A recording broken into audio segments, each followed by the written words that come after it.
Tonight, state environmental agents say things are not adding up in the months after a nasty chlorine leak caused panic on the west side of the river earlier this year. A gas cloud and a shelter-in-place rattled nerves, but things may have actually been a lot worse than the chemical company let on. News 2's Fallon Brown with what we are learning new tonight.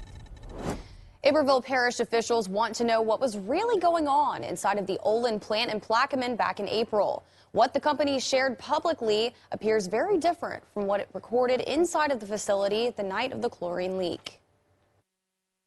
A cloud appeared in the sky, floating over the Mississippi River, seen for miles the night chlorine gas leaked from the Olin plant in Plaquemine back in April. I looked up at the streetlights and you could see it all flying around.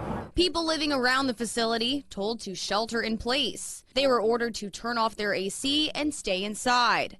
That emergency order in place for about 3 hours until parish officials believed it was safe to go back to normal. Now, though, the information used to make that decision is under investigation. The plant accused of not being fully transparent about how much chlorine was leaking at the facility. When we reviewed the data from the incident in April, we found that there was some data that seemed to be incorrect. We are told the parish was given one set of information while Olin was recording a separate amount of chlorine leaking at the plant site. A concerning amount that parish president Mitch Orso believes would have required people to be under a shelter in place for more than a day. He wasn't available to talk to us today, but this letter spells out his frustration, writing of a serious breach of public trust, calling it a grave concern. We don't really have any comment on his interpretation of the data. DEQ isn't saying much, saying its data didn't find dangerous levels outside of the plant,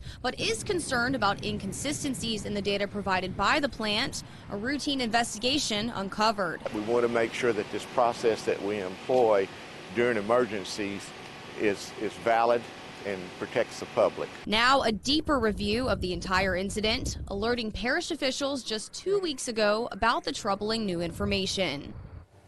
We asked Olin for a comment. The company didn't respond. Tonight we're told there's a state investigation into what the plant may have been hiding. DEQ told me it's not the agency's job to give the parish advice about lifting the shelter in place the night of the leak. Fallon Brown, WBRZ News 2.